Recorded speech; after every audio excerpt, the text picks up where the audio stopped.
Hello, everyone. Welcome to Nursing 5110 Advanced Pathophysiology for the summer of 2025. I am Dr. Sarah Becker. I am your course faculty this semester. I'm really looking forward to diving into advanced pathophysiology with you all.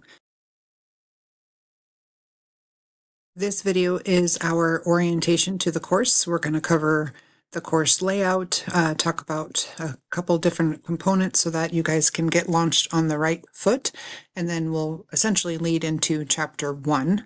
So bear with me. We're going to get rolling here. To start, I thought it would be good for me to introduce myself so you guys can have a better idea of who I am and kind of what my experience is that I bring to the table, so to speak. I am a nurse practitioner. I've been in practice for a little over almost 16 years now. Traditional path for me, I feel like. Out of high school, I did pursue my bachelor's of science in nursing and graduated with my RN. I went to school in Nebraska as an RN at the bedside. I did med-surg oncology, which I loved that job. And then I transitioned into an ICU. It was a general ICU. We did not do trauma, but we took everything else. Really, really loved that job. During my time there, I was able to be an ICU charge nurse, which was also a wonderful experience and gave me a lot of insight into leadership. And then I decided to go back to school for my APRN. I am old enough that back in the day when we did school, it was very different. So this was before the consensus model made its most recent changes. So I went through the University of Nebraska Medical Center, and at that time, it was a 3-year program. It was a brick and mortar school, so to speak. I went to campus and did on-site classes. At that time, at the end of the program, it was an acute care program, but at the end of the program, you could sit for 3 certificates and 3 board examinations. So you could be an adult acute care NP, an adult health or primary care NP, and then also you could sit for your acute clinical nurse specialist certification. My class was the last cohort to be allowed to go through that program, and then since then everything has changed. It's now separated out, and if you do want to have dual things like a nurse practitioner and a CNS tract, it takes more education, and it's no longer acute care nurse practitioner. It's now acute gerontological acute care nurse practitioner. I'm sorry, adult gerontological acute care nurse practitioner. So I do not get the G in my title. I'm only an adult acute care nurse practitioner. I am grandfathered in, so if I ever let my license and certification lapse, I would have to retest. So yep, that's me. When I did graduate, I did sit for both my adult acute care and my adult health boards. I did not sit for the CNS boards. I did do all the prep and I went through a couple certification courses for that. But at the end of the day, I was just ready to get to work and really tired of testing in school. And so I did not sit for that, which was okay because that's not really where my path was going to be taking me into the CNS role necessarily. My main practice as a nurse practitioner has been with hospitalist medicine. That's my love. I enjoy that. I've done that the majority of my career, actually, and even when I was doing other positions, I always would stay moonlighting as a hospitalist, so I never really quite got away from it. That has allowed me a lot of opportunities to do hospitalist medicine in a large variety of places, including major medical centers and all the way down to very rural community access or community critical access hospitals, and a little bit of everything in between. I've really always enjoyed the smaller town medicine because as a nurse practitioner, it gave me a lot of autonomy. We didn't always have a lot of specialists, so we had to be kind of jack of all trades, and I enjoyed that. It really forced me to become well-rounded and gave me great experience. I was living in a rural community, so I wanted to get my family nurse practitioner so that I could work in the ER and urgent cares there. So I did go back to school, and I got my postmaster certificate as a family nurse practitioner at Vanderbilt. I actually went through the emergency nurse practitioner program and could have sat for my ENP boards, but ultimately life happened and that did not work out that way either. But I did sit for my family practice. I did let my adult health lapse. So right now, current certifications are adult acute care nurse practitioner and duly certified as a family nurse practitioner. After completing my postmaster's certificate, I did continue on and obtained my doctorate of nursing practice, my DNP, from Vanderbilt University. Since that time, I've been faculty and doing some part-time teaching, and I've been at Augie. This is my third year now, and I really enjoy teaching. So that's kind of me. That's been my experience. I did mainly do hospitalist medicine. Along the way, I did do 2 years of hematology oncology, which I really, really enjoyed. I did 1 year of surgical ICU and trauma, and I did not love that as much. It just was not a good fit for me. However, I learned a ton in that ICU. And then I did cardiology for a brief time as well. We moved to South Dakota a few years ago, and since that move, I have been doing palliative and hospice care, and I do work full-time Monday through Friday in that field. I do have my palliative and hospice care certification through the Hospice and Palliative Nursing Association. I love palliative care. It really is an extension of hospitalist medicine. I do inpatient work, so I'm in the ICU, I'm in the hospital, and I'm managing an inpatient hospice unit, and I really enjoy that, and I do enjoy the palliative care aspect as well. So that's kind of my story, and I've been in practice for what feels like a really long time, so I hope I can bring that real world experience to you with this course as well. I'm going to jump into the syllabus, and we're going to go through a couple of things here that I want to point out. So this is found on the home screen of the course. Again, this is Nursing 5110. We're in the summer of 2025. That's me. Couple things to go over. Most of your syllabi that you get throughout the course or throughout the program is going to look very similar to this here. My email is there, and my personal cell phone number is there. I do not have an office on campus. I'm an adjunct faculty, so my office hours are by appointment only. I am flexible and will try to meet your needs and make a time that will work for both of us. I've done as early as 5:30 in the morning before we all go to work, and into the evening hours or on the weekends. We can find a time if you have any questions or any needs. This course is asynchronous via the Canvas learning platform. We have a 3-credit course, and we're going to talk more about that in a little bit. If you really want to learn and read all of your program outcomes and where they're linked to the essentials, and where their NP competency or CNS competency area is, that's listed all for you here. We don't need to go through that. Required resources, we are using the Tax and Herman Advanced Physiology and Pathophysiology Essentials for Clinical Practice 2nd edition. It's a Springer publishing company. You also need to have access to the Course Connect online resources for you. And we are going to use a product called Elsevier Osmosis, or Osmosis by Elsevier. And you do need a login to get into that, and that should be provided for you. Augustana works with Elsevier and provides a license or obtains a license for us to have that product. And we're going to talk a lot about that here in a little bit. The main thing I wanted to go over with you, we'll come back to all the grading and those things, is the honor code. This is something that I know you've done as part of enrolling into the program. I want to point it out here of what the honor code is again, because we apply the honor code to our course. The honor code allows us to not need proctored exams.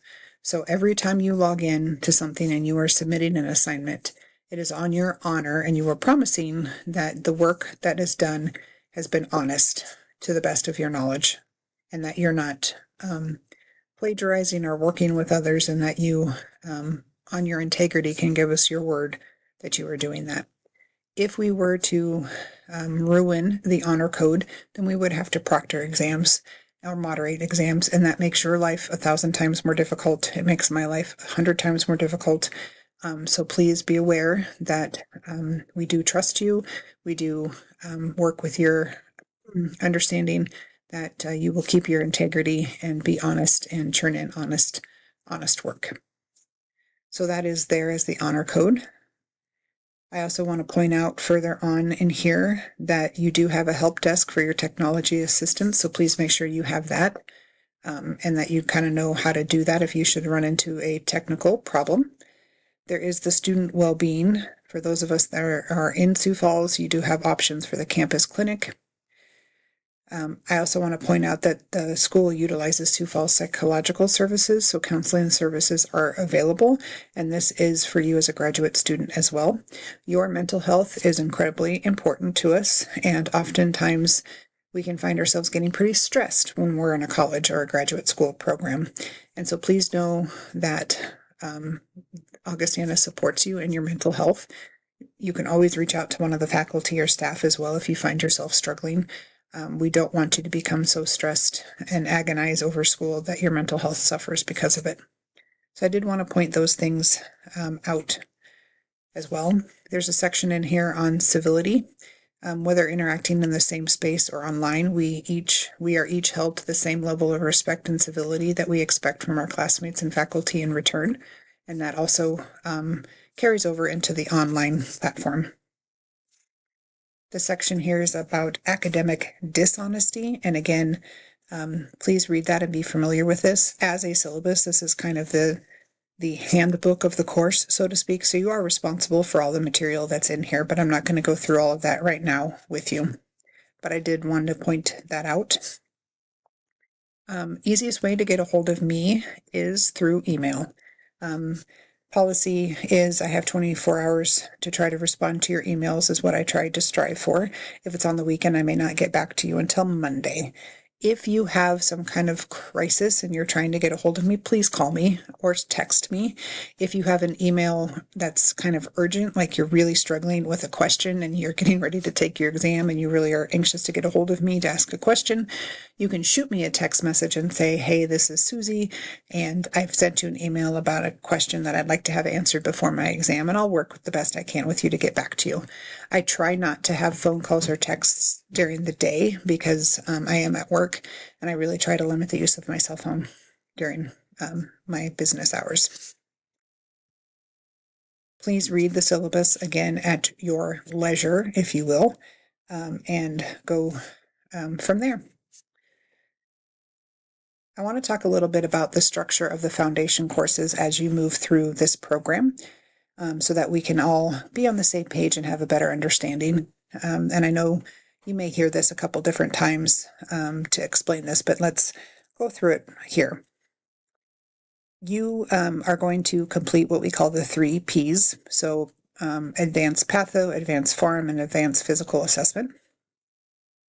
In your undergraduate, you also had the 3 Ps at the undergraduate level. And so all of us here now in this program are starting from the same platform, so to speak. And I look at it as building the levels of like a pyramid. So the bottom level of your pyramid right now should be very similar to your peers in that you've all completed the 3 Ps at the undergraduate level. You all have your own clinical experiences. Programs across the country have different requirements for how long you have to be in practice before you can go back to being into school for APRN. The reason for that is that the whole basis of programs are built upon, yes, you have undergrad experience, but we also anticipate that you have gained clinical experience and advanced knowledge that way. And between your undergraduate and your clinical experience, you now have gained a wealth of knowledge that we can build upon to move into the advanced practice nursing arena, so to speak. So everybody's experience to get to their first platform, so to speak, is very different. Some of you may have been in an ICU for 10 years. Some of you may have started out as an accountant with a bachelor's degree and then decided you wanted to do something different and went through an accelerated nursing program. Some of you may have worked a lot of outpatient and then 1 year of ICU. There could be a lot of variables there. And honestly, some of you are younger, and sometimes we have older students. And that's important because typically then there could be wide gaps in how long it has been since you've taken your previous undergraduate 3 Ps. So if you're someone that has been out of school for 15 years and now you're going back, well, it's probably been a hot minute since you've done organic chemistry or advanced microbiology or anything like that. So you may be a little rough around the edges, so to speak, and need a little bit more help to bridge the gaps because it's probably been a while since you've talked about, let's say, DNA or molecular biology and cellular biology and those kind of things. I bring this up because I think it's important to understand that as you enter into the 3Ps, especially patho and pharmacology, there may be areas that you do find yourself going, wow, I'm rusty. For you, maybe you've worked in cardiac for 10 years, and so we get to the neurology and you're like, I haven't thought about these things in ages. I don't even know what she's talking about. Or if you've been in neurology for 5 years and then get to the cardiac, maybe cardiac is your kryptonite. So whatever your quote-unquote kryptonite is, as a graduate learner, there is an expectation that you bridge your gaps. So if we are into a content area that you feel pretty behind in, or like you're just getting lost because it's been a really long time since you've thought about this stuff, or maybe you've never even heard of the term we're using, it is important that you try to catch up on or brush up on these topics. So I do expect that you will have gaps. So if we get to that part and you're like, I'm getting really lost, go to the internet, go to other resources, stop what you're doing and recognize, oh boy, I need to kind of figure this out. I'm getting a little lost, and do that and brush up on the skills that you need. Everybody's going to have some kind of section that they struggle with. It's kind of the nature of the beast. So please be aware of that and understand that that's okay.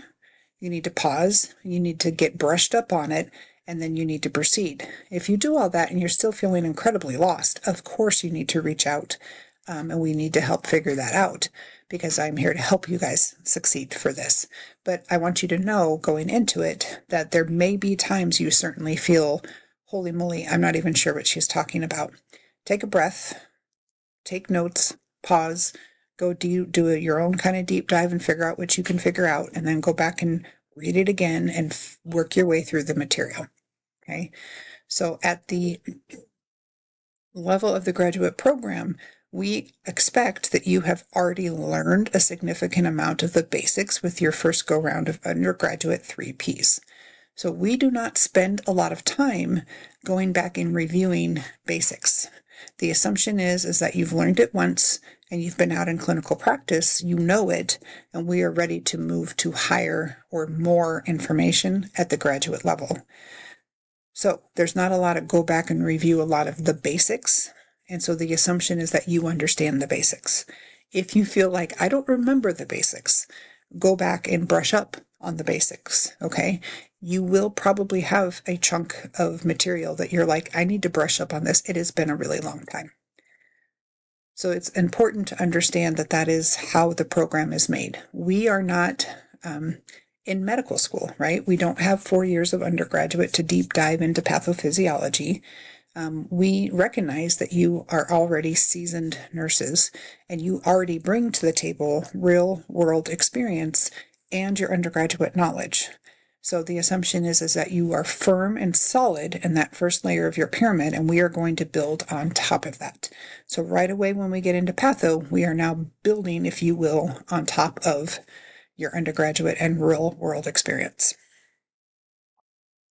How the course is set up. We have 3 main learning resources. You have your textbook by Tax and Herman. We're going to have the osmosis videos by Elsevier. And then occasionally throughout the semester, you'll have recorded lectures like this by me. How you use these materials is up to you. Okay. All of these 3 things here are testable material. So anything in the text, anything in osmosis, and anything that I say or point out in lectures is testable. There is a lot of information in this course. So this is the kind of course that I would call a meat and potatoes course. It's not light. It's not dainty. It's not a teasing appetizer. It is heavy duty meats and potato. It is a 3-credit heavy duty foundational course. There is a ton of material to get through. We could teach advanced pathophysiology over 2 years if we wanted to, but we do it in 15 weeks. It is intense, there's a lot of material, and it's fast-paced. You have to be able to dedicate your time and get this done, okay? For every credit hour a class takes, you should expect to spend about 3 hours. So if we're at a 3-credit course, that's easily 9 hours a week. Anticipate that you are going to spend solely on pathophysiology. That means that if you only have 3 hours throughout the week to study patho, this is going to be challenging for you, okay? This is going to need all 9 hours, if not maybe 12 hours for you to get through this course and have the time to dig into it, absorb it, learn it, and understand it, and be able to pass the course. The textbook is a great resource, and it's a very detailed text. It's not fancy. It's not very fluffy. It's not like it's worried about being anything but truthful and straightforward. It can be heavy and detailed reading, and so for some people, it may be so technical that it's hard to follow at times, or you start to feel a little lost. So, it's important to kind of understand that as we go in. In making this course, or any course, we have to go and find the best textbooks for you guys to have. And there's probably 7 or 8 pretty darn good ones on the market. And all of them approach the topic a bit different. They have different areas of focus. Some of them have a very strong online platform. Some of them don't. Some of them very much, I feel, water it down for you. And others are a little more robust. This text, I feel, is more rigorous and robust because it's much more technical, which is a great thing. As an APRN, you guys are going to be going out into practice and directly impacting patients' lives by having prescriptive authority to write prescriptions. You are making medical decisions that literally could be life or death. You need to have a nice, robust course to really beef up your knowledge in order to do that. So I think this text does a great job with that. With that being said, it is a very technical book, and so some people may find that a bit overwhelming or dry and hard to really stick with, if that makes sense. The book doesn't have a huge online platform with videos and all of those things. So we are using Osmosis by Elsevier as well. So realize that these are 2 products by different publishers. So they are not made in accordance with each other. They're not synchronized with each other. Okay, you're having to kind of marry them on your own through this course. The Osmosis videos are great. They're anywhere from 5 to about 15, 18 minutes a piece. They are illustrated. They are made to be very easy to follow and understand, but even though they give you all the information, they use a great audio-visual way to get it across. So for those of us that do well with audio and visual, Osmosis is fantastic. To me, Osmosis explains it very easily. So if it were me, I would do the Osmosis videos first and then go to the text to read, or kind of marry them together. So start reading part of the book, and when you then listen to that Osmosis chunk if you want to, so on and so forth. I think if you tried to just read the text alone, it would get overwhelming and very heavy with technical things. Whereas the Osmosis really helps you kind of take a step back and listen to it in a different way that's a little more palatable and easy to digest. So they are meant to complement each other. But there's going to be things in the text that aren't talked about in the videos. And then there's going to be things in the videos that don't actually get mentioned in the text. You are only going to be a better provider for having both of those knowledge pools to draw from. Osmosis is wonderful because it also gives you a transcript of whatever they speak of. So you can go in and print off the transcripts and have that with you while you're listening to that lecture and take notes on that or highlight certain things so that you can go back and easily reference, because you don't want to be trying to find that information in a hurry, like during a quiz, for example, and having to try to fast forward through a video to find the spot. So there's that part of it. The course is set up with modules. So you're going to go into week 1. and everything's going to be there for you. So let's kind of go through that together, and I'll show you a little bit of what I mean, and it'll make sense. Okay, so this is a view of the student view of Canvas. So you can see that you're in your right course. We're in Advanced Patho. This was the welcome page. If you're new to Canvas and you've never used this before, it's super easy, I think, and user-friendly. Over on this side, you're going to be able to see your to-do list and the things coming up in that way on your calendar. So if you go over here and you go to modules, you're going to see that everything is listed down in the module. Okay, so week 1 is May 5th through the 11th. Everyone said each module has a start here. So you're going to go into that, and it's going to tell you, hey, we're doing chapter 1 and we're going to do chapter 2 this week. Okay, so we have 2 chapters. At the start of the chapters, I go through and I give you your objectives. So this is literally like the outline of the chapter of the things you need to know. If it were me and I was doing this course, I would print out these objectives, or at least put them into a Word document or a PDF or something that you have easy on your computer that you can take notes on, however you want to do that. But to me, I would know that throughout this chapter, I'm going to have to be able to describe covalent bond structures and formation. Okay, so as you're reading or you're listening to osmosis and they cover this part, then off to the side or whatever, you need to know, oh, okay, covalent bonds and structures, and you can have that out there. The nice thing about this list of objectives is that it does follow along in the text. So that's why, to me, it makes sense to keep the notes in this way, but it's up to you. If you want to take your own notes and not print that off, that's okay as well. So each of the chapters is going to have the objective. Okay. I give an extra learning resource document on here just to have.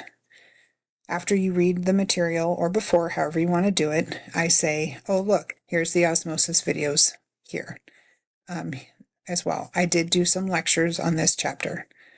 So you would click the link and it's going to take you into your osmosis. And mine looks a little bit different than yours because I'm a instructor. So we would go into the week 1 osmosis videos. Yours is going to look a little different because you'll be a student, but essentially, oh, this is the video I'm supposed to watch. You can click into it. And then as you can see here, it's a pretty easy understanding of what we're talking about. Back to the right thing. So if you go down and you would hit play, for example. The cell is the basic unit that makes up every living organism. It's the smallest form of life that can replicate on its own. Pause it there. So this is the kind of videos it is. It gives great graphics, great illustration. It's simple, it's straightforward, it's easy to read. You can turn on closed caption, and then you can also do the playback speed. For me, 1.0 is too slow. For you, if that's too fast, you can make it even slower. For me, I like to listen to them on 1.3. You could do that here. But cells in our body differ quite a bit from each other. The human body alone has over 200 distinct cell types. You can move up and back and forward, etc. through there. Ribosomes rely on a triplet code, where every 3 nucleic acids along a sequence of mRNA correspond to one of the 20 common amino acids, or to a stop codon, which tells the ribosome to stop building the protein. They use these graphics and they make some of these more technical terms a lot more palatable, is what I say. So I think these videos are very well done. Now again, this chapter on cell structure and function may not be in the same exact order as your text. So again, give that grace there that they aren't made to go together. We are just using them together. So there may feel a little bit of jumpiness in there, but understand that that's the way that is. If you scroll down here, sometimes you're going to see these things called high yield notes. This would be 21 pages. It's up to you. If you really want to get the best bang for your buck, so to speak, on this osmosis, and something to have as a reference or something to keep whatever you want, you can print these off, okay? You can also use these notes as your notes and not take any other notes if you wanted to. I mean, these are really nice. They give you everything in this basic format here, that you need to understand that the Golgi apparatus, this is what it's got the 2 sides that we talk about. You're going to read on these things. The nucleus, remember, it's a large membrane enclosed organelle, blah, blah, blah, blah, is on there too. It has the nice pictures. So you are more than welcome to print these off. This one is like 20 pages. Most of them are like 3. Okay, so that's all there of your high yield notes, which is really nice option. Okay, if you didn't want to go into there, then you keep scrolling down and look. You have your beautiful transcript, and it literally is everything that the narrator is going to read to you. So you're going to be able to see phospholipids have a head made out of negatively charged phosphate, which is hydrophilic, meaning it likes water. So you could print this off and have that to take notes on from the video, or you don't have to. To me, if I wanted to be able to quickly refer to the videos, to me it makes sense to print off these transcripts. But that's up to you. Or if you don't want to print them off, but copy and paste them into a Word file so you have them, whatever, but have an easy way to find what you're looking for to be able to take notes. So you're going to get a list of videos to watch. Now here's the key. There can be anywhere from 3 to 5 hours worth of videos. Okay. If you get onto a video and you're like, I know all this and you want to speed through it, go ahead. If this video, you're like, oh, okay, I got to slow this down and listen to it again, go ahead. Okay. So that's what I mean is that there's a lot of work that's going to be done. You're going to be listening to a lot of videos and reading some really in-depth chapters. Okay. You guys are going to have access to the osmosis for a while, and it's going to be a really great resource. And we also use it when you get into pharmacology. So that is our osmosis part here. So if we go back, so we're back into the student view. Okay. So you're going to have your links here. Then the assignments for the week are going to be listed here. So we'll come back to this in a moment as well. Okay, so that's kind of the format of the class. You have your text that you're going to read. You're going to have osmosis videos that you're going to have to listen to. And then you need to be able to take good notes to meet these objectives that are listed in each module. Every week of this course, you have at least a quiz. Every week, except for the last week. Every week of this course, you're going to have some kind of discussion board posting, except for the last week. In addition, you have your 4 exams. So yes, there can be a week that you are going to have a discussion board posting, a quiz, and an exam due, all in 7 days. It's a lot. We move and we groove and we go right through. So the format of the course is you're going to use your textbook and the osmosis videos as 2 ways to learn and absorb the information. You'll have your objectives that you know you need to meet for the week, so that you know what material you need to cover and feel like you have an understanding of. Okay? I'm going to say this now and we'll talk about it again in a little bit. All of your assignments, quizzes, and tests, everything is open book, open note. Yay! Everything is open book, open note. You're never going to have to come and take a proctored test without resources available. Okay? 2 reasons for this. 1, there's just a expletive full of material. It would be really difficult to expect anybody to memorize things to the point that you could take a test without notes. That's just not realistic. But 2, this is actually mimicking what it's like to be in real life and real practice. If you go out and work as an APRN, there is no way you're going to know everything. Medicine is constantly changing and evolving. You're going to have to go to your resources. So as we go through this content, I am not expecting you to memorize these things verbatim. I am looking for you to understand them, to learn them and understand them, so that even if you can't always remember the difference between nucleotides and nucleic acids, that you can come back and read it and it makes sense to you because you understand it. You may need to refresh. You may need to go to the sources. I got to look that up again. That's okay, because that's often what also mimics real life experiences. If you get a patient and you're, as a nurse practitioner, let's say, and you're working in the unit and this person comes in and they have this disease, you're like, I've never heard of this. You need to go to the book and read up on it. So you have to have an understanding of the physiology of the body for that information to make sense to you. We don't expect you to memorize everything verbatim. You are learning it and learning to understand it, and then going to be able to apply it with your books and your resources. Okay? So this is kind of the jump in to how that looks. Let's go and talk about the calendar. So when you go to the course calendar, it's going to look like this. Okay. Over here we have week. So week 1 date starts as 5/5, for example. Actually, let me to this one that's off of your home page. So this is our course calendar. This will be better. So print this off and have this available for you as well.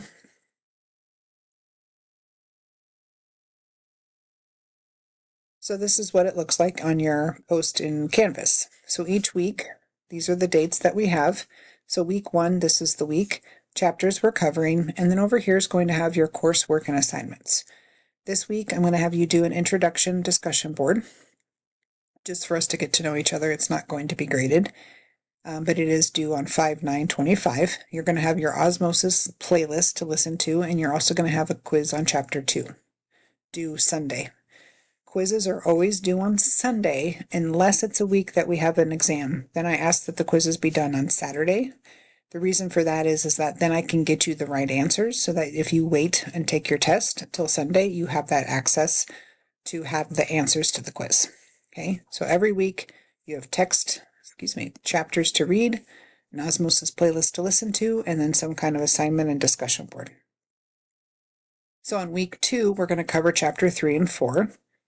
You need to read them. You need to listen to your osmosis playlist. We're going to have an assignment due on Friday night, and you'll have your 2 quizzes that week due on Sunday night.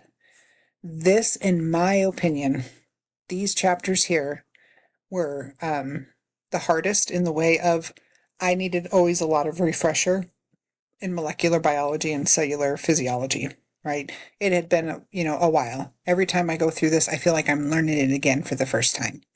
So to me, these first 2 weeks are hard because it's the cellular stuff that I never excelled at in chemistry. If you're a chemistry lover, you may find it super easy, but I'm telling you, for those of us that it's been a hot minute since we've done chemistry in school and undergrad, give yourself some grace with these chapters, okay?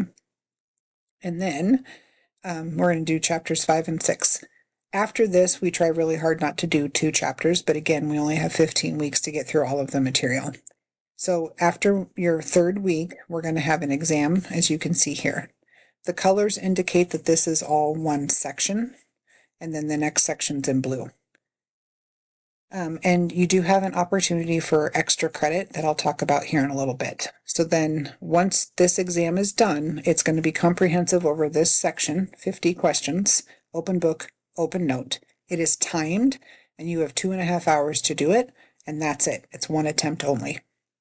Your quizzes are also one attempt only, so one and done. Once you open it, you have to finish it.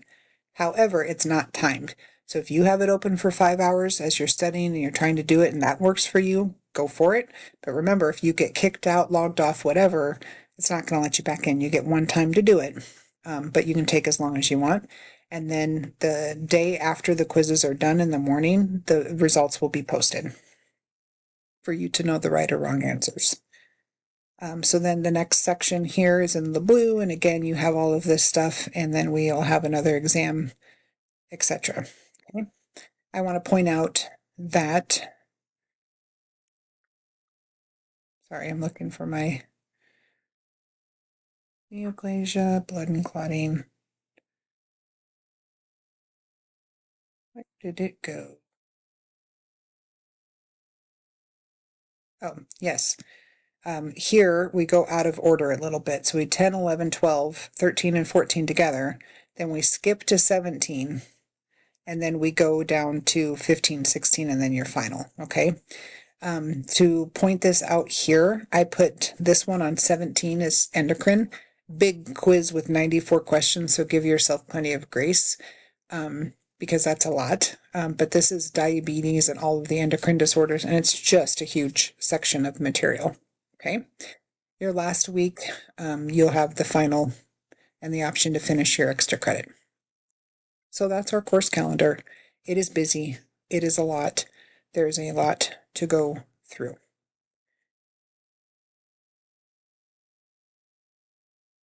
So let's jump next into grading. Here's the main points about grading, and this is also in your syllabus. There is no rounding up, okay? So if you have a 79.8% at the end of the semester, you have a 79.8 and you do not have an 80, and you have to have an 80.0 or greater to pass the course. Your final grade has to be 80.0 or greater. The other part about this as a graduate program is you have to complete all the work in order to pass the course. What does that mean?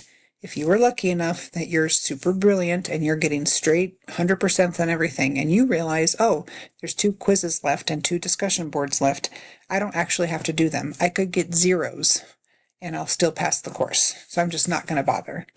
Doesn't work. You have to do them. Okay? Because we know all of this material is important. There's nothing that's worthy to be skipped. You need to have it all in order to be successful to pass your exams, and in order to be a well-prepared practitioner, you have to have it all. And then again, the honor code applies to everything. I encourage you to work together with your peer cohort. Absolutely, study together, help each other, all the things, but you have to be honest in your work and have it be authentic to you. So if we go back to the syllabus, we'll go back to the syllabus here and cover this part then. If you go and you're going through to the section on grading, okay, you have to have a successful of 80% or greater, and you have to do all of the things in the course. We do not round up. If you do not pass this class, you do not proceed within the program. And then you have your drop, add, all those policies. Assignments submitted past the due date without prior approval or discussion with the instructor will have a 10% deduction from the final grade for each day. Communication is the student's responsibility. What does that mean?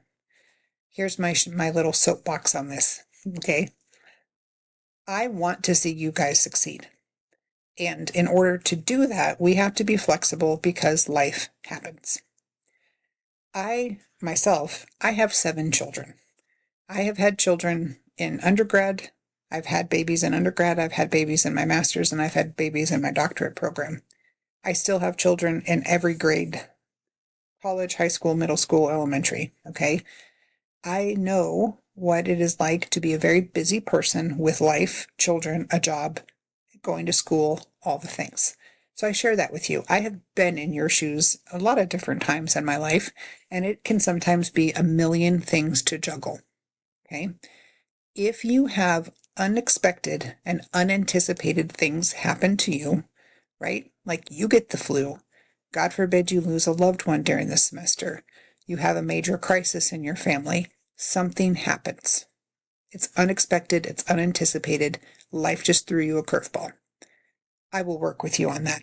Communicate with me is the key. If you have to pick up the phone and it's 10:30 at night and you shoot me a text message that says, I have a fever of 105 and I can't even think straight, but I can't do the quiz tonight. I just got home from work. I was going to get that quiz done. It's due today. I can't. I'm going to need an extension. Shoot that to me. My answer is going to be, okay, we'll figure it out. Call me in the morning or text me in the morning or whatever. Okay, we will figure it out. We can work on that in another couple of days, XYZ. If you are like me and your child gets kidney stones and you have to go to the hospital with your child and it's the date that the exam was supposed to be due, okay, that was unexpected. It was unanticipated. We need to work with you. Life has thrown you a curveball. When you're going to get things, I should back up. The communication part is key. So long as you communicate with me ahead of time or at the time, that's fine. What is not okay is that you just don't do the work, you miss the deadline, and then you come to me and say, well, I was actually sick. I had the flu. I was just too sick to text you. No, that's not how that works. It's not how you're going to be able to function in the real world as an APRN, and it's not how we're going to function here. You're going to have late things. You have to communicate, and I will work with you. If you have things come up that are unexpected and unanticipated, life happens. What does not go well for students is when you know that you need to work 40 hours because that's what you're planning on doing, or you know that you work Friday, Saturday, and Sundays, and everything's due on a Friday, Saturday, and Sunday. So if you know that's your schedule, you need to manage your time. So if that means you work ahead a little bit so that you're always kind of a week ahead so that you have Monday, Tuesday, Wednesday to turn things in, then you have to figure that out. Okay. You don't get to have extra time to do it than your peers because you work a different schedule. You have to figure that out. Okay. There's no way for me to know what everybody's working, and we just have to pick a schedule and go with it. We got to make that work. The other thing that doesn't go well, let's say you are lucky enough to have a brother who's getting married the 4th of July weekend at a destination wedding in the Dominican Republic, and you're super stoked, and you're leaving Tuesday and you're not coming back till Monday. Don't call me that Monday before you leave the country and say, well, I'm going to have everything be late because I'm about to go on this epic, really cool destination wedding. No. If you know what's coming, you need to make plans for that. You need to work ahead. You need to reach out. We have to figure that out. We got to work together like that. If you just don't talk to me and you leave and then you try to explain to me after the fact, that's not going to work. That's how you get stuff deducted. I am not trying to sound like a unreasonable person because I don't feel that I am, but we do have to have some sort of line in the sand. And this is graduate school. It's hard. You are choosing to do this. You are taking this on. It is your responsibility to get it done within this time frame. If you find you get 2 weeks into this class and you're like, I can't do it, it's too much, I'm working, my kids, my life, this is way more than I thought it was going to be, then reach out to us, talk to us, call me, call Pam, Barthel, do something and talk it through. But you have to have the anticipation that this takes work and this is a hard course and you're going to have to give it time and dedication and manage your time. That's where that comes into. We'll come back to the extra credit in a minute. The syllabus goes through and talks about it here, your course grading. We have unit exams worth 40, quizzes are worth 30%, discussion board format assignments are 20%, and then the exam critiques are 10%. Okay. The exam critiques are after each test, you need to go back and any questions you missed, you need to copy and paste the question, put it in a Word document and say, I put the answer to be answer A. However, that's wrong. The book or whatever, the answer is C. And I found this in the book or the video or what have you. Okay. And then give me the right answer. And then that gets a grade. It doesn't matter how many questions you get wrong. It's only worth the 15. So if you get 30 questions wrong, you have to answer and find the right answer to all 30. If you only got one wrong, you have to find it to just one question, but both of you are going to be graded at a maximum of 15 points. So I hope that makes sense. This is really important because you need to know what the right answer was and understand why. So this helps you be motivated to go back and look up those answers and then get credit for your work. This brings up a point. If you have an argument at any time that you feel on a quiz or an exam that your answer was the right answer, if you go back and you look and you're like, the book said this, osmosis said this, I really think I have an argument here. I think that I could argue that my answer was right. And you want to throw out a challenge for that, okay? That is a good thing. That means you are critically thinking your way through the material. And that's like real world. If you come across something where you're like, no, I think this and whatever, and you can advocate for that question, absolutely no problem. The way that I would like for you to do that is to shoot me an email and say, hey, question 18. The book says this and this, so I answered A. The answer is telling me that I was wrong, but I think I have an argument to be right because the evidence is 1, 2, 3, and 4. I respectfully request that you consider my answer as a possible right answer, or however you want to say it, okay? My point here is, if you can reach out to me respectfully and say, I have a difference of opinions. I'm not too proud to look at that. I'm human. I can make mistakes. You're human. You make mistakes. Sometimes questions aren't written the best. Sometimes the answer is, it could be both of them, right? That has happened in the past. Doesn't happen a lot, not necessarily, but I am open to your opinions. I think if you're able to make an argument for it, it should be heard.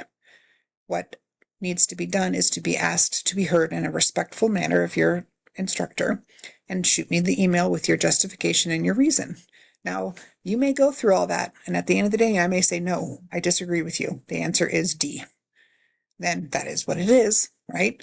But I don't mind at all that you would do that. That's your right to say, I think I have an argument here. That's good practice. That's critically thinking through the material. I love that.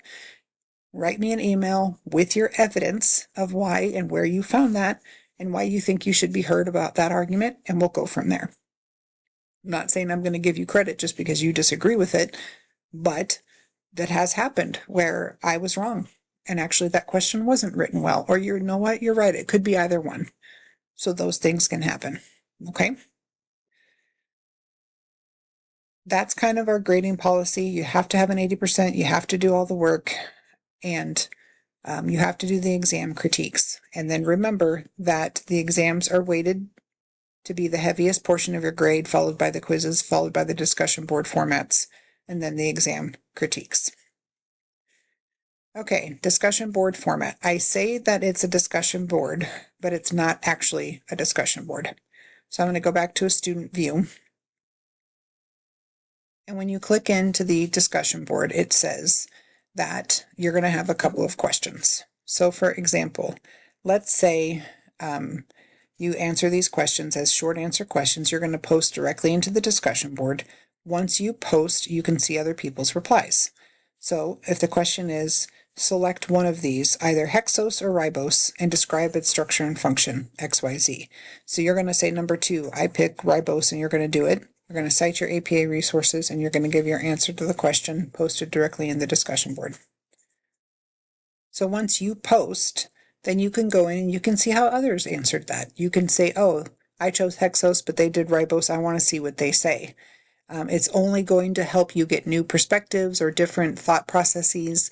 Maybe there's a question you're like, this didn't really make a lot of sense to me. I want to see how other people answered it.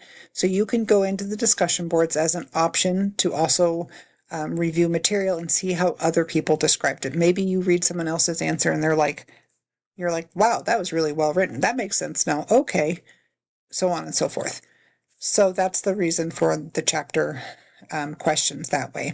I'm not looking for essays on these.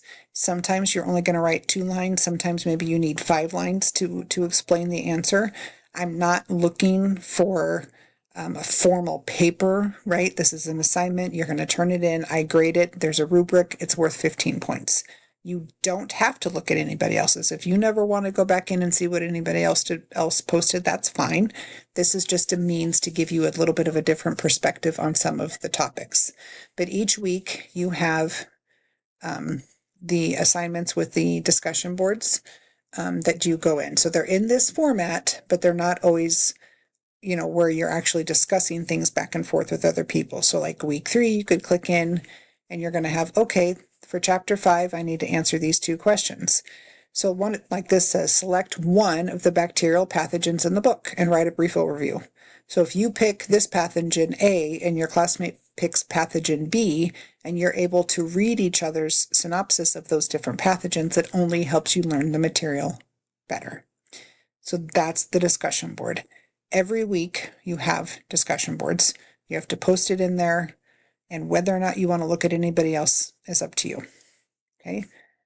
So each week you go into your module, see what you have going. So like week 3, I put big content because there's a lot in these 2 chapters. As you can see here, there's big objectives between 2 chapters.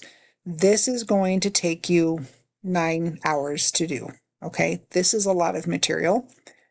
Depending on how slow you read or fast you read, how many times you want to re-listen to a recording, all of that comes into play that you are going to need dedicated time to do this content.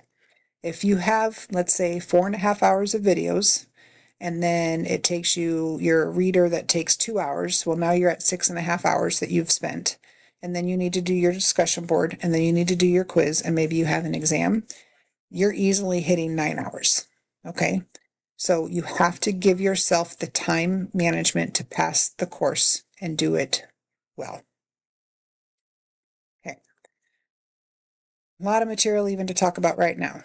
Okay.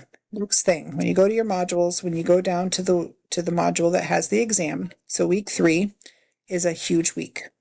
Okay. Huge week. prepare for this, please, and don't go into this week blind. You have chapters 5 and chapter 6.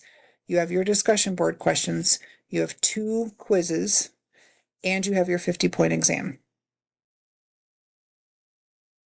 Okay? Please, please, please, please, please give yourself oodles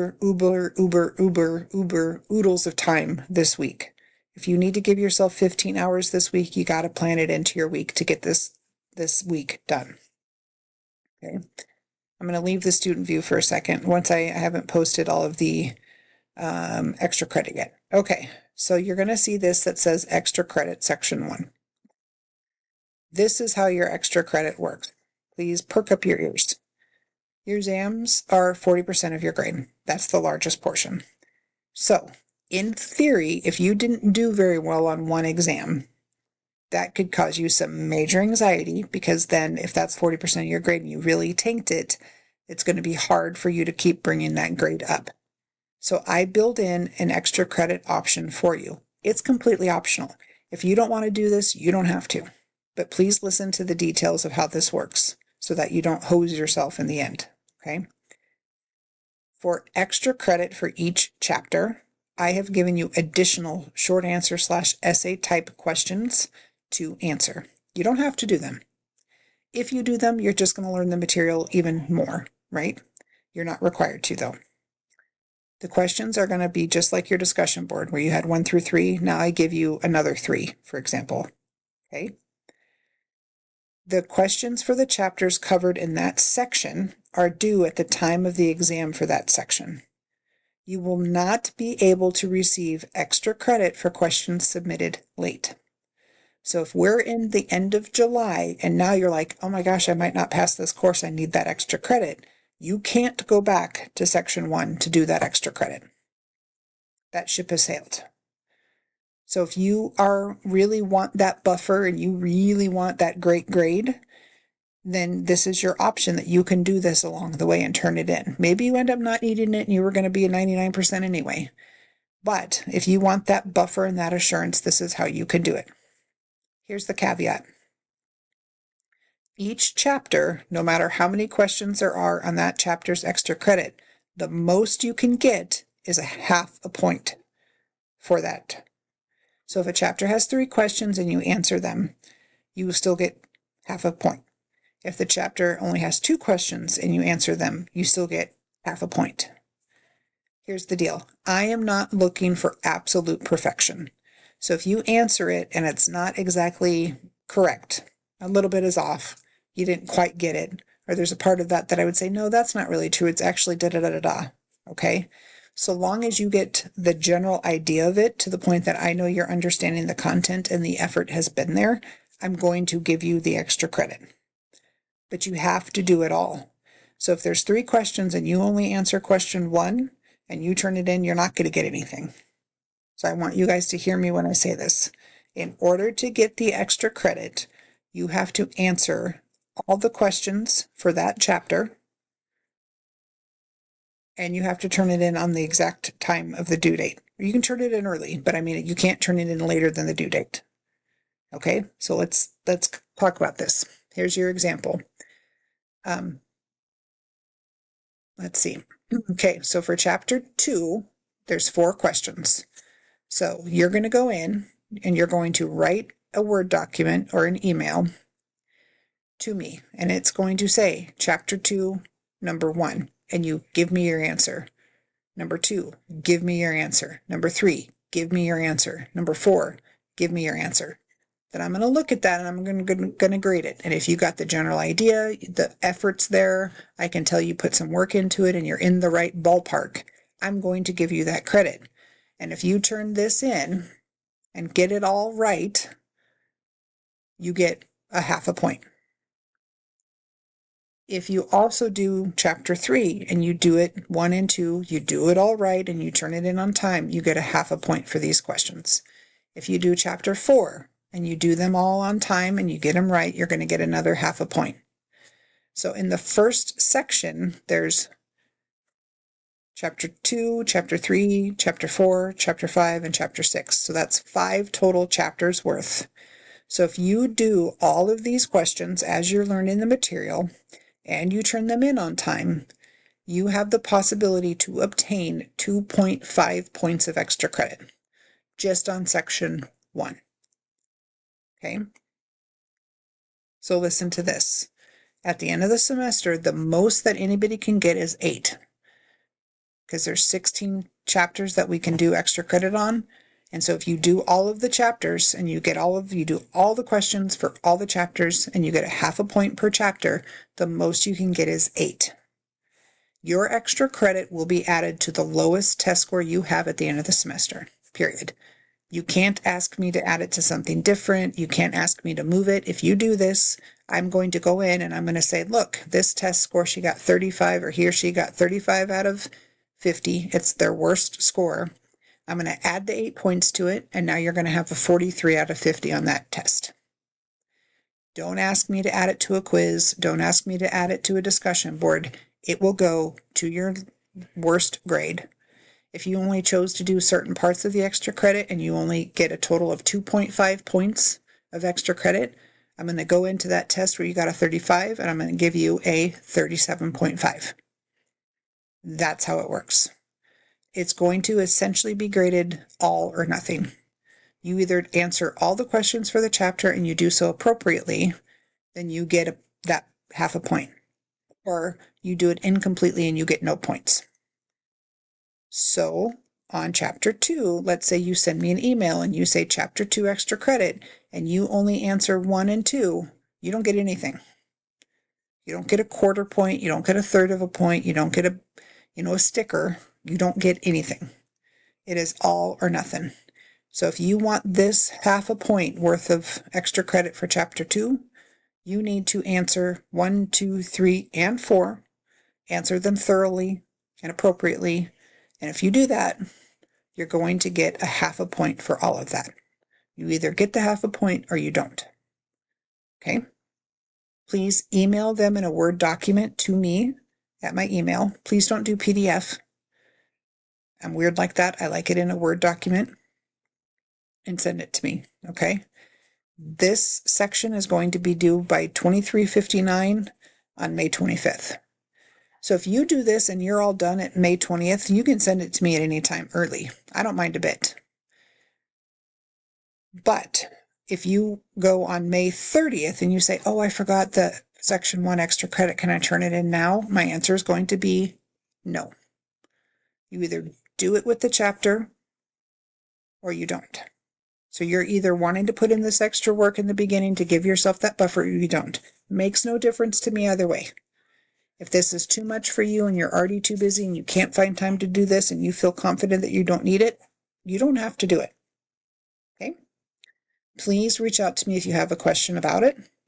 This is something that I'm not going to be lenient on. Okay? This is very black and white to me. You either do it all, turn it in on time, follow the directions and do it, at which point you will get the point, half a point. You'll get the assigned option of the credit, or you don't.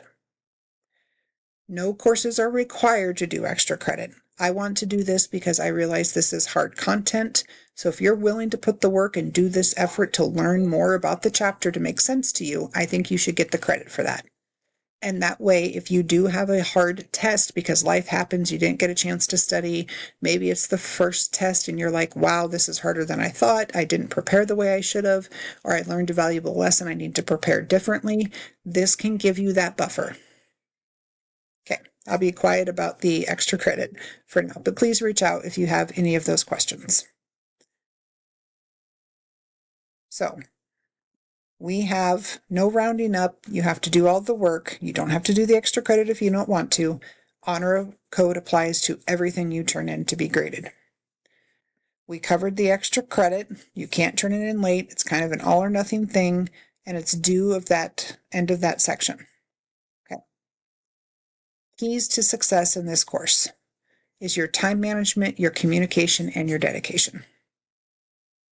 You guys have hung in with me for this hour. I really appreciate it. I want to go through this with you because I want you to hear these things and I want us to get set up for the right attitude and the right approach for this course, okay? I don't know if any of you are nervous or not. Maybe some of you are like scared right now thinking, oh my gosh, what did I sign up for?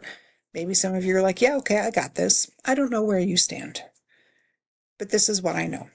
In order to pass this class successfully, I anticipate you need to have excellent time management.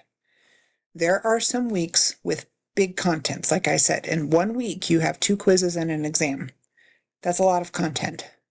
So what I would do is after listening to this, if it were me, I would get my calendar out, map out my work, map out the soccer games for the kids, map out the anything you have in your life. If you do trivia on Tuesdays, whatever you have, and write it out and lay that out in front of you and ensure and look ahead.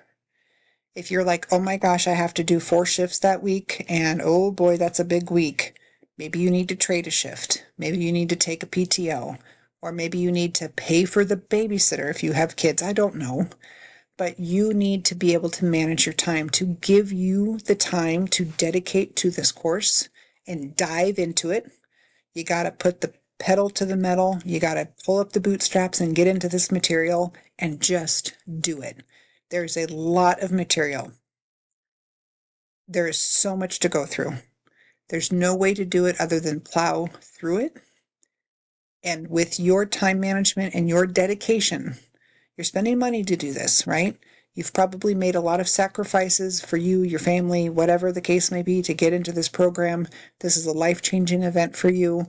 You give it your time management, you give it your dedication, and we will get you there. I know I keep saying that this is a hard course. I do not say that to try to freak you out. I have no intention of trying to weed through people.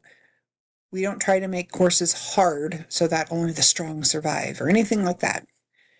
But I take my responsibility of preparing you guys as the next generation of APRNs. I take that very seriously. And I want you to get through this program and at the end of it be like, I did that, and I am going to be an excellent APRN. I am well prepared. I do this with teaching because I love it. I love being part of your guys' success story and your journey. And I want to challenge you. I want to push you to be the best APRN you're going to be. I want you to have an excellent foundation to this next level of your career. So I don't try to make a class super easy breezy. You hardly have to devote any time to it. No, this is a really big class, you guys. This is truly understanding disease states, and you are going into being a provider. So there is a lot of it. It is tough. It's a lot of work. I want you to succeed. I am here to help you succeed. Dr. Barthel is here to help you succeed. Dr. White is here. We want you guys to succeed. We want you to get through this program. We want you to go out into the community and be like, I went to Augustana and I'm a darn good APRN. I want you to get what you paid for. Okay? So please don't feel like I'm saying, well, you're an adult learner now. You're just out on your own island. Good luck to you. You got to bridge your own gap. I don't mean it that way. What I mean then in this is that if you put in the time and you put in the dedication and you run into hiccups, we are here to help you. I want you to succeed. We can figure this out. Okay? If you're struggling with a chapter, if you're struggling with an assignment, whatever the case may be, but you need to put in the time management and you need to put in the dedication. If you get behind in this course, I think it would be very hard to get caught back up. There's just too much information. So if you get sick, if life throws you that curveball, communicate. Let's figure it out. Let's regroup, re-get your time management back on schedule, and get her done. And I am here to help you with that. Okay? That's my introduction to the course. But we're just going to jump right into Chapter 1 and talk a little bit more. So we're going to go to the Springer, this Springer book. Okay. So your book looks a little different than mine because I'm an instructor and you're a student. But when we get to Chapter 1, which is the foundational concepts of clinical practice, okay? I hope that you guys read this, or maybe you've already read it, which would be great. But I want to point out a couple of things, okay?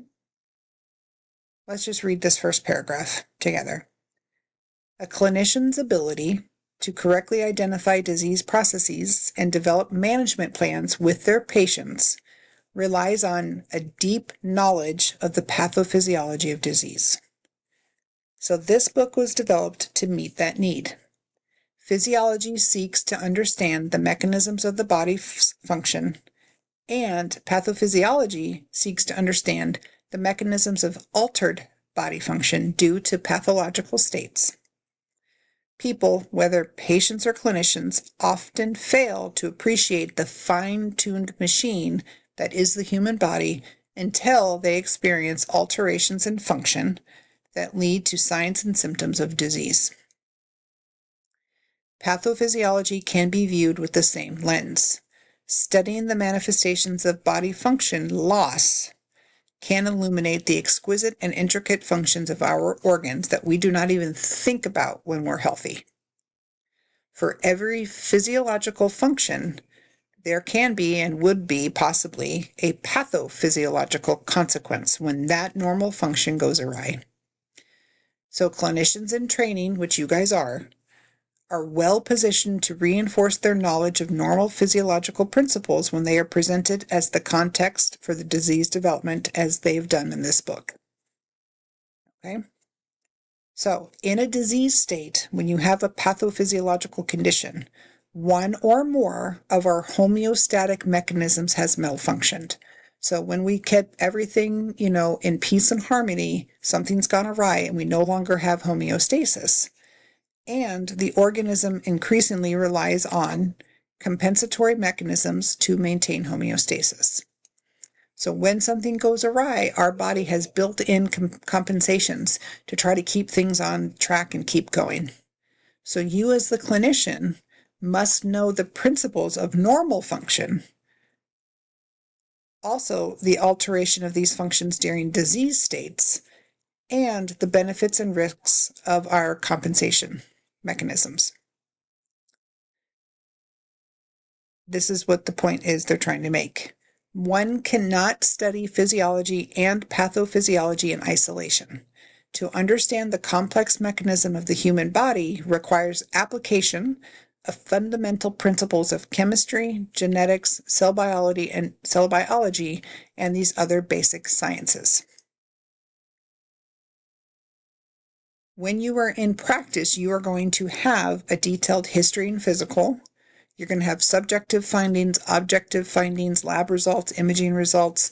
You're going to have other data points that you're going to be able to look at. You have to be able to take all those data points together, consider what it could be and what it could not be, and then you make a plan. But at every step of that, you have to have a solid pathophysiology understanding to get through that process. Knowing that, the book's aims are to provide a foundation of core principles of physiology for each system and organ discussed. I want to point something out. It is not saying they're going to teach us every principle. No, the core principles. So when they're looking to the endocrine system, for example, we could spend an entire semester on endocrine. So the book has chosen what they consider to be the core, the main. It's not the exhaustive list. So the book can sometimes feel a little choppy because the different principles necessarily, it's kind of like walking up to a bucket and grabbing a handful of information that they feel is the most important. And then you move on to the next bucket and you grab that handful of information. So when they go to diabetes, we have to learn the handful of information that's crucial for you to know. And then we jump to the thyroid, and now we have a new thing to learn. And then we jump to the pituitary, and then we jump to the XYZ. And so there is a lot, and your head can feel like it's kind of spinning. And sometimes you may also find yourself going, but what about XYZ? It's not exhaustive. We don't go through every principle of each body system. We are going to learn a foundational core of each system and organ that they discuss. The goal is to link the pathophysiology of the common and less common disorders to those core principles. Alternate discussion of each core principle with the clinical applications and sequencing the content to emphasize the application of those core principles and mechanisms is done.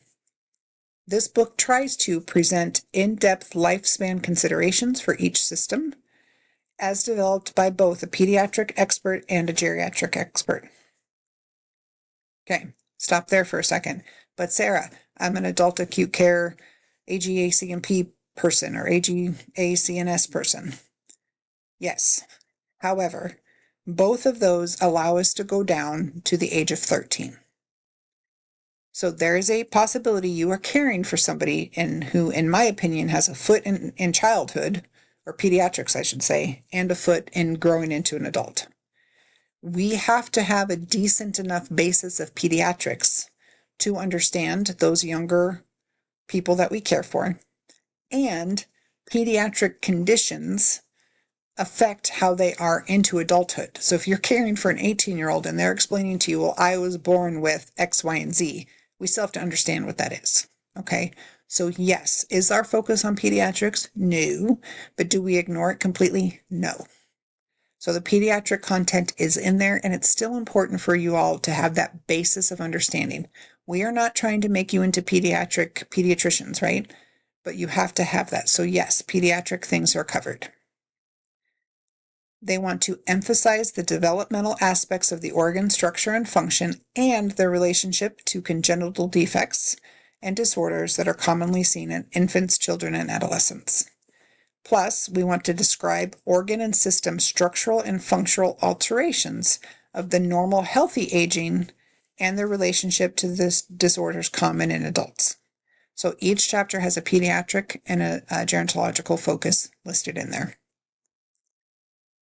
The book wants to provide a bridge between pathophysiology and concurrent or later coursework on health history and physical management, diagnostic tools, lab testing, pharmacology, and non-pharm interventions. What does that mean? What they're saying is, yes, you were learning these core principles of these pathophysiologic things associated with each body system. But we know that down the line, you're going to have to learn how to tie in your pathophysiology into your later coursework. So this book is good because it begins to foreshadow what that looks like. And we take a little bit of reading at the end of the chapters to see, well, let's talk about what this would look like in a real patient. And we kind of walk through concurrently, what would we be seeing in labs? So you are already beginning to get that foreshadowing of what you're going to begin to tie into with those concepts. It is very helpful for you to begin to think this way now, because we are setting you up for success as you move through the program. The book also wants to help you identify exemplar links between pathophysiology of diseases and the external factors that contribute to the disease, including social determinants of health, adverse childhood experiences, and the things in the environment.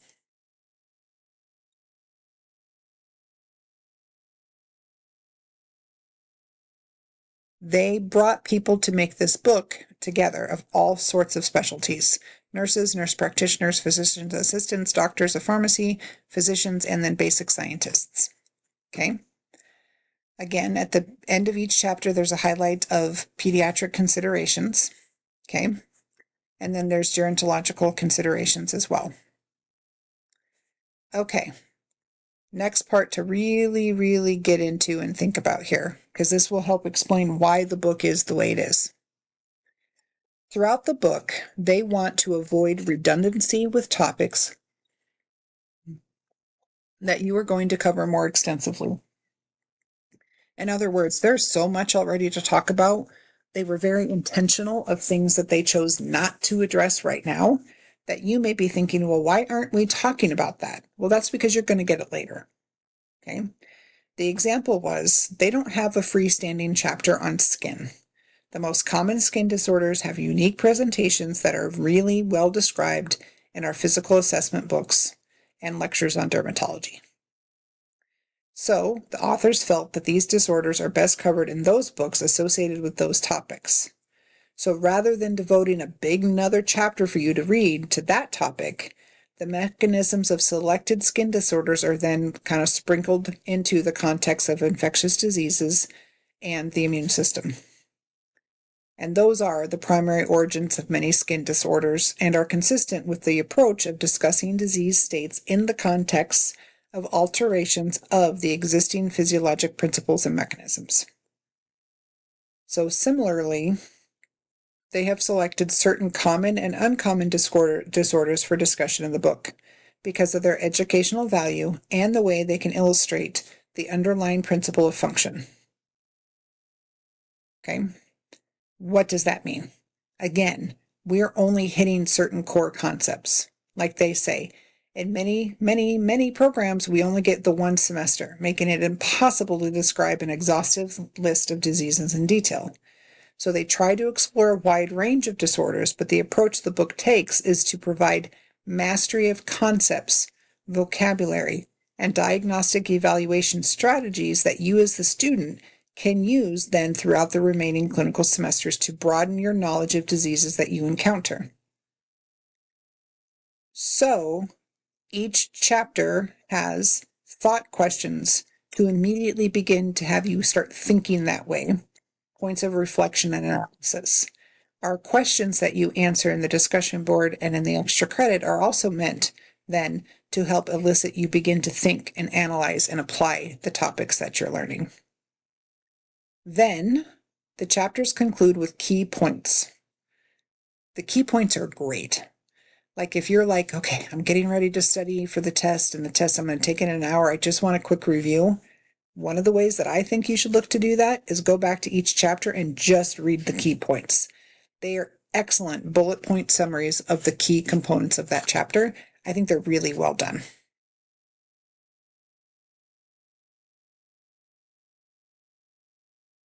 I love that they say this. We sincerely hope that this approach produces a resource that you as students will actually read and keep reading as a companion to your other coursework as you move on. So they kind of go through here. You are going to build on the basic science foundation. So chapters 2 through 4, like I said, to me, yuck. They are chemistry, biochemistry, biophysics, molecular and cellular biology. Okay. If that is not your jam, it's not your cup of tea, just do it. Grit your teeth and just do it. You're going to maybe hate every moment of it. Just do it. Maybe you love it. I don't know. But if you're like me, that's not really why we went to school, is to do molecular biology. So you just got to learn it and do it. Okay. Don't let these first 4 chapters deter you from thinking, oh my goodness, I've made a huge mistake. So owing to the rapid pace of discovery, right, our knowledge can never be complete, and we must have that commitment to lifelong learning, which is why going to your resources, having open book, learning how to understand the mastery of the concepts of the content, and then learning that you can go back and look up what you need to, but still have an understanding is what we're shooting for.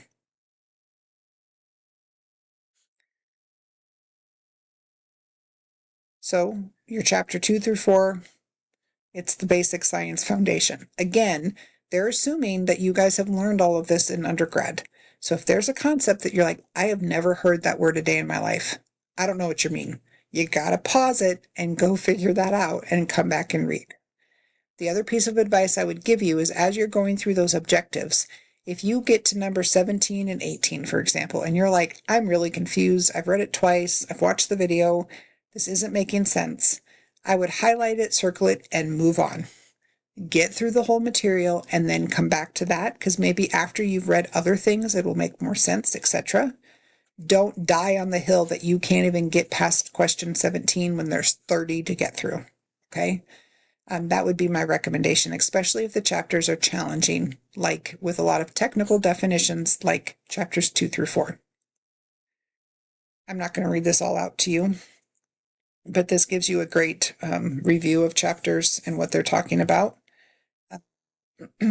Chapter 4, cell biology, same thing. When we get into chapters 5 through 17, this is when we get into like the real meat of it, in my opinion. So the chapters 1 through 4, those are the building blocks of physiological and pathophysiological function. And then we transition right into infectious disease. Okay. An example of the book sequencing approach is shown in this figure right here. So they have an advanced physiological sequence approach. Okay. So like lungs. They go over the overview of the structure and function, and in that they address cystic fibrosis and pleural effusions. Then they move on to compliance of the lung and chest wall, and to help explain that, they talk about emphysema and pulmonary fibrosis. Then they move on to airway resistance, and then we talk about asthma and COPD. Gas exchange, that's when we talk about those things. So they're incorporating these different disease processes within the context of what portion of the physiologic thing has gone wrong. So when we're talking about, right, pediatric considerations, that's when we should talk about childhood asthma, okay? So that's kind of their flow of how they go through the book. Some disorders get an in-depth discussion and some don't. When they choose to do the in-depth discussion, they're hoping that you're learning the principles of the dysfunction related to each mechanism that can be generalized then to other disorders. Okay, so let's say, for example, you learn in the text about Alzheimer's dementia. They may not go through and differentiate Lewy body and vascular and whatever. So I've given you osmosis videos to supply that. But what the point is they're saying is that if you can understand the basic generalization of this, we feel that's enough content mastery for you then to understand when you read about vascular dementia later. So I agree with them that this approach best serves the short-term goal of providing knowledge of pathophysiology of specific diseases and this long-term goal of mastering applications and concepts. So I do want you guys to read chapter 1. It does go through here and give you the highlights of this up until we get all the way through the endocrine system. Okay. I want to point out that the endocrine system is big. So it has the introduction, and then they divide it into 6 major sections that group key content blocks. Okay. So this is a big chapter. So know that when you get to endocrine, there's a lot to talk about and a lot to think about. The content overview of Connecting the Dots has emphasized the conceptually driven organization of the book and links the principles with their clinical applications, and they're hoping to reinforce the unique aspects of each organ's system's function and how the alterations contribute to disease. Okay? So it's intentional in the way that they put this together with Connecting the Dots, as we're beginning to foreshadow what you're going to be learning when they start to tie into the certain diseases that apply to that physiologic concept is very purposeful. This next paragraph and section is very true. And this leads into what I was saying before of why I want you guys to have a robust pathophysiology that pushes you, that challenges you. Because there is a marked difference between being adequate and exceptional. I don't know about you, but if I'm going to be going to a provider, I would like them to be the exceptional kind and not just adequate. So in order to be that exceptional person that can give extraordinary care, you must learn the physiology of the world's most complex organism, the human body, and how the disease undermines the normal processes. The independent clinician must operate in that dynamic environment while simultaneously distill the complexities of our healthcare system into a palatable and individualized care plan for their client. Application of knowledge is critical at the graduate level. Mere understanding is no longer adequate. As the end user of the data entered into a patient's chart, you as a clinician must now make decisions based on what your data points are. Also, as an added challenge, then you as the clinician must decide, then what do I do with it? When do I need more testing? What am I going to ask the patient to go through? What medicines or interventions are I going to prescribe for them? Every decision and data point is going to be founded in your understanding of the pathophysiology.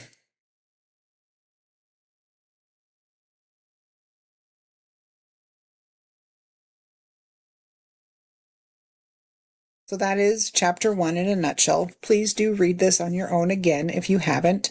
There's no quiz for chapter 1. This is just the really good introduction to graduate level pathophysiology and helps kind of explain how the book is written and why it can feel jumpy from place to place. It can feel like, well, hey, what about? Well, aren't I going to learn X, Y, or Z? Okay. What I have done is combine osmosis videos into this as well.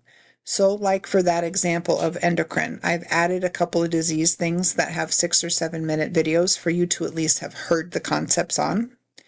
In the neoplasia chapter of cancers, they don't go into a lot of specific cancers because they just want you to understand the content and have that mastery of that next level of what's happening to make a cancer and those things. But I have added onto your reading or onto the content osmosis, and we have a couple of the core most common types of cancers, and we do talk about them in an osmosis video, and we do learn a little bit extra. So there's parts of osmosis that will tie in. There's these two components. Why am I telling you that? Please don't think that you can just do one or the other and do okay in the class. I know it's a lot of work, and you may have a tendency to be like, well, I just can't watch both. I can't read and watch the videos this week. There's just not enough time. That might get you into a pickle because they're not exclusive of each other, meaning everything in the text is not everything in osmosis and vice versa. You have to be able to do both. Okay, it's a lot of content to go through. Remember that osmosis videos have the transcript. They can have some of those high yield notes. There's resources there. You have the objectives of every course, of every chapter. So this is literally the points they're trying to hit. You need to understand 1 through 30, okay? Maybe you don't need to memorize it, but you need to understand it, have read it, digested it, so to speak, and be able to reference back to it. So that's where your organization skills come into play. It may take you a module or two, a couple chapters to get into the groove of how you want to do it, but you have to be organized. You have to take notes. You have to figure that out. Maybe you're going to highlight directly in a hard copy textbook. Maybe you're going to print out the objectives. Maybe you're not going to print out the objectives, but take notes on paper. Maybe you're not going to print out the transcripts, but you're going to cut and paste them into a PDF so that they're fast and easy for you and you don't need to worry about going to a website. However you want to do it, do it. If you want to read the text, start to finish of that chapter first, do all of the objectives first, do all of that first, and then watch your osmosis, go for it. If you want to do a little bit of both, kind of jumping back and forth, go for it.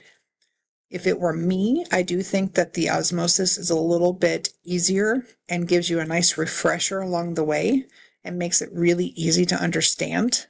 So if you listen to osmosis and then go to this technical textbook, to me, the way my brain works, that works best. That may not be what works for you. However you want to do it, go for it. Every week you have a heavy week. Communication is key. Time management is key.